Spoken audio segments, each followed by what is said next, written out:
Olá, amigos ouvintes da Divulgar, tudo bem? Hoje nós vamos fazer uma reflexão maravilhosa. Ela nos fala da justiça inexorável, do meu querido autor Richard Simonetti. Revista agosto de 2016, revista Reformador, páginas 23 e 24. Eu fico tão feliz quando eu encontro uma reflexão do Richard Simonetti, porque eu sei que eu vou sair cheia de conhecimento e eu tenho a oportunidade de passar para vocês também esses conhecimentos. E começamos assim. Ele fala assim: o homem sofre sempre a consequência de suas faltas. Quem nunca, né? Sabemos disso. Não há uma só infração à lei de Deus que fique sem correspondente punição. Palavras de Allan Kardec em o livro O Evangelho segundo o Espiritismo, capítulo 27, item 21. Quem dera que todos nós tivéssemos essa consciência de que nós pagamos as consequências das nossas faltas e que nenhuma fica sem punição. Como o mundo seria diferente? Como as pessoas agiriam diferente e pensariam duas vezes antes de tomar determinadas atitudes, se tivesse realmente essa consciência? Não é verdade? Continuando, a afirmativa de que podemos enganar a justiça humana, mas jamais escaparemos da divina justiça, é uma realidade demonstrada pelo intercâmbio com o além. Quando nos deparamos com espíritos atormentados pelo comprometimento em deslizes morais, a existência física. Quantos espíritos chegam nos centros espíritos desesperados, arrependidos, pedindo socorro, pedindo ajuda, e arrependido de não ter aproveitado as oportunidades que teve quando estava no planeta Terra. Muitos. Perante os tribunais celestes, responderemos por nossas ações inexoravelmente. Não adianta. É fato. Como digo, é fato consumado. Nós iremos responder perante os tribunais as nossas atitudes enquanto encarnados. Há na Terra, com frequência talvez maior do que possamos imaginar, o crime perfeito, que na Terra tem. Nem mesmo se cogita da ocorrência de um delito. Existem pessoas tão más, tão perversas, que eles planejam uma maldade, um crime, e nunca ninguém consegue descobrir. Porém, o manto está aberto lá para cima. Não tem parede, não tem câmara desligada, não tem porta fechada, não tem janela fechada. A espiritualidade vê tudo. Não adianta. E é absurdo o número de crimes impunes. Segundo a estatística, no Brasil apenas 8% dos assassinatos são resolvidos com os criminosos sendo condenados. 8% somente dos assassinatos. Os criminosos são condenados. Isso sem falar da impunidade em estelionatos, sequestros, corrupções, furtos, roubos e toda sorte de contravenções a assolar a população. Como numa epidemia de criminalidade, atingindo até políticos que representam a população e policiais que devem defendê-la. A gente vê isso todo dia.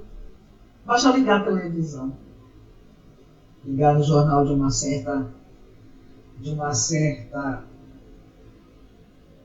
uma certa televisão aí, que se a gente virar a televisão no canto assim, o sangue escorre no canto da televisão. Aplica o terrorismo, mostrando tudo e ainda criando mais situações. Verdade? Cedo ou tarde, porém, no além ou na existência futura, inexoravelmente quem de alguma forma lesou o próximo pagará por seus desatinos em tormentuosas expiações. É por isso que muita gente tem medo de morrer. Porque no fundo sabe que não morre, só desencarna, só a matéria que se acaba. O espírito vai acertar as contas lá em cima. Vai ficar dormindo no túmulo esperando o juízo final, não. É logo, de imediato, desencarnou, já está fazendo os acertos de conta. Tem gente que tem pânico de morrer. No fundo, todo mundo sabe disso. Mas é melhor dizer que não acredita, que a gente fica dormindo, né, esperando o dia final. É mais cômodo. É para não morrer de pânico. Eu costumo dizer que as pessoas que não acreditam em reencarnações é porque tem pânico de morrer de pânico. Às vezes, muitas das pessoas que vão para o centro espírita, começam a frequentar o centro espírita e começam a estudar o espiritismo, ele se depara com situações que ele fica apavorado, ele abandona o centro. Não vai mais. Porque ouvir a verdade é pavoroso. É melhor viver na mentira, na enganação, né? É mais fácil. Continuando, Richard Simonetti me deixa assim, abre um leque para mim, que aí eu começo a falar, mas vamos continuar. No outro dia perguntaram-me como funciona a lei divina. Há um oficial de justiça celeste ao lado de cada pessoa, com um guarda de trânsito de talão de ocorrência à mão, registrando infrações que se acumulam ao longo da vida para um julgamento infalível pós-morte? Olha a pergunta que fizeram para a Richard Simonetti. Algumas anotações que faria sobre o infrator. Pronunciou 4.598 palavrões, amaldiçoou 13.294 vezes seus desafetos, com o tradicional vá para o diabo que o carregue, alimentou 24.392 pensamentos pecaminosos, estacionou indevidamente 2.343 vezes seu carro em local proibido, não raro em vaga para idosos e deficientes físicos. Em 1.223 oportunidades, dirigiu seu automóvel após consumir bebida alcoólica. Comprou 1.392 produtos piratas, sabendo da sua procedência ilegal. Em 423 vezes violou a lei do silêncio com sons muito acima do razoável, perturbando ouvidos alheios. Dirigindo o automóvel, usou o telefone celular em 94.388 oportunidades. Mentiu 1.123.492 vezes a pretexto de promover-se. Reduzir a idade, sonegar impostos, fugir à responsabilidade, evitar alguém, justificar um atraso, não pagar uma dívida, resolver uma pendência e fofocar, autopromover-se. E continua a lista. Afirmou 2.732 vezes que feliz foi Adão, que não teve sogra. Interessante essa reflexão de hoje. Se a justiça divina funcionasse assim, teríamos uma monstruosa burocracia que a inviabilizaria. Verdade. A pessoa, se a gente chegasse lá do outro lado, como o pessoal fala, e nos apresentássemos no tribunal e aí um juiz, um advogado abrisse a nossa lista e lesse para o juiz. A fila lá fora para ser julgado ia ficar gigantesca. Porque o negócio é punk, como a gente fala aqui. Não é verdade? Quem não se encontrou nessa lista que eu li bem aqui? Eu me encontrei em algumas situações. Então, eu não posso me eximir, eu também sou um espírito ainda arrastando as correntes, tentando evoluir. Cometi muitos erros, muitas falhas, continuo cometendo. Mas convicta de que estou aqui para melhorar. E tentando melhorar. Tentando fazer o melhor de mim. Hoje eu sou a minha melhor versão. Eu não tenho dúvida disso. Nós somos a nossa melhor versão. Hoje nós somos a nossa melhor versão. Allan Kardec já nos fala isso. Dentro do Evangelho. Imagina o que nós éramos em vidas passadas. Nem lembrar. Afirmou 2.732 vezes que feliz foi Adão que não teve sogra. Eu dava nossa sogra. Eu sou sogra. Se a justiça divina funcionasse assim, teria uma monstruosa burocracia que inviabilizaria, repetir. Não há nenhum representante do celeste tribunal anotando nem mesmo as infrações mais graves, como roubo, adultério, assassinato e estelionatário. É tudo registrado pela nossa consciência, um prodígio computador, milhões de vezes mais eficiente do que os mais possantes servidores das redes de informática, estabelecendo o clima psíquico que respiramos. Eu costumo dizer que muita gente tem pânico de permitir ouvir a consciência, exatamente por isso, porque lá na nossa consciência, nosso perispírito está carimbado tudo isso aí. Não precisa ninguém anotar, não. Quando a gente chega lá, ela se abre, a gente fica transparente. A gente não consegue nem dizer, não fui eu. Não, peraí, não foi bem assim. Eu vou explicar como é que foi a história. Está tudo lá. Gravadinho na nossa consciência. Exatamente como aconteceu. Então não percamos muito tempo em tentar justificar as nossas atitudes. Jesus dizia que o reino de Deus está dentro de nós. O inferno também. Dependendo do montante de nossos pensamentos e ações, de tal forma que somos premiados ou castigados, com a alegria ou a tristeza, o bem-estar ou a depressão, a saúde ou a doença, que exprime nossos estados íntimos condicionados ao nosso comportamento. Isso eu já aprendi, eu já entendi, que quando a minha matéria adoece, porque meu espírito já está sobrecarregado. E aí ele diz, não, peraí, Wanda, deixa eu jogar isso aí para ti. Assume aí as consequências dos teus atos. Eu tenho plena consciência disso. Jesus dizia em João capítulo 4, versículo 34, meu alimento é fazer a vontade daquele que me enviou. Para construir o reino de Deus em nós, o estado íntimo da felicidade e paz é imperioso que nos nutramos de alimentos saudáveis, respeito às leis divinas, fidelidade à consciência e esforço do bem. Quem negligencia tais princípios não tem acesso à serenidade e ao equilíbrio que os habilitam à felicidade.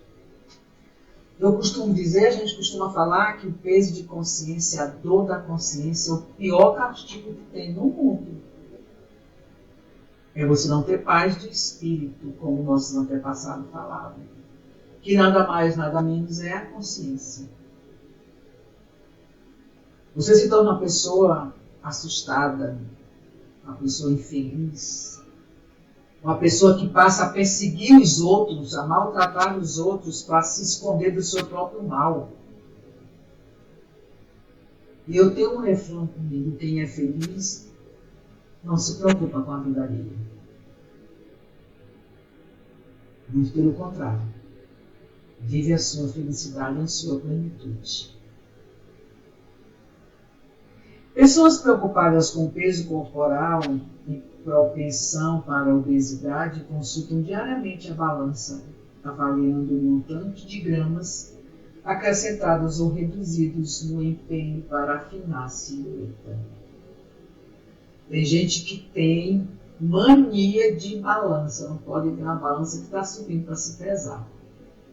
Aí está pesando 40 quilos, vê 50. Nunca está satisfeito com o peso que tem.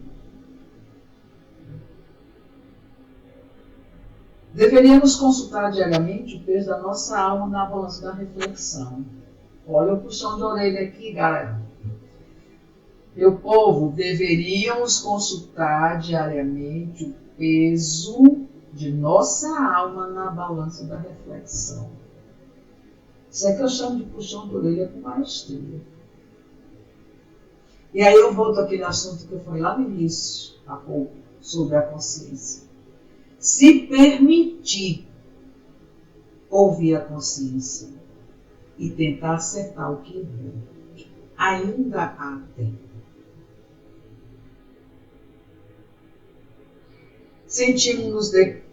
Sentimos-nos em paz, saudáveis espiritualmente e súditos? Será que nós nos sentimos em paz e saudáveis espiritualmente? Ótimo, estamos observando o regime de Deus. Sentimos deprimidos, tristes, desanimados e enfermos? Cuidado. É preciso maneirar, a ver se não estamos nos comprometendo em pequenos e grandes deslizes que nos desajustam, acrescentando arrobas de felicidade à nossa alma. Eu acabei de comentar há pouco, né? Quando a gente não está bem com a nossa consciência, a gente se esconde atrás de muito sentimento ruim. E aí o que a gente costuma fazer? Jogar esse sentimento para as pessoas, perseguindo, maltratando, humilhando, para fugir da sua própria dor. Conheço muitas pessoas assim, que não permite nem admite que está em sofrimento de desamor. Prefere mostrar para as pessoas que está por cima. Como? Não estendendo a mão com amor, mas atacando, manipulando, roubando, incriminando. O que a gente pode fazer por esses espíritos? Orar. Para que Deus alcance o coração deles. Para que Deus nos olhe com o perdão de um pai para um filho. E que nos dê mais uma oportunidade. De milhões e milhões que Ele já nos deu. A gente pede mais um. E quiçá não desperdiçarmos mais essa oportunidade. E é assim as reflexões de Richard Simonetti. Ele nos leva ao ápice da reflexão e a gente fica preocupado, e a gente baixa o tom de voz, e a gente se imagina, e a gente se identifica nas colocações dele. E é assim que a gente consegue se colocar diante do Cristo e orar. e de firmeza. E aqui encerramos nossa reflexão de hoje, agradecendo mais uma vez a presença e a audição de todos. E pela primeira vez eu vou fazer um pedido. Deixa um likezinho lá no Instagram, que gostou da nossa reflexão, para que nós consigamos nos manter no ar, disseminando essa maravilhosa doutrina espírita que alimenta a nossa alma, que nos engrandece. Mara Barros, para divulgar.net. Até a próxima.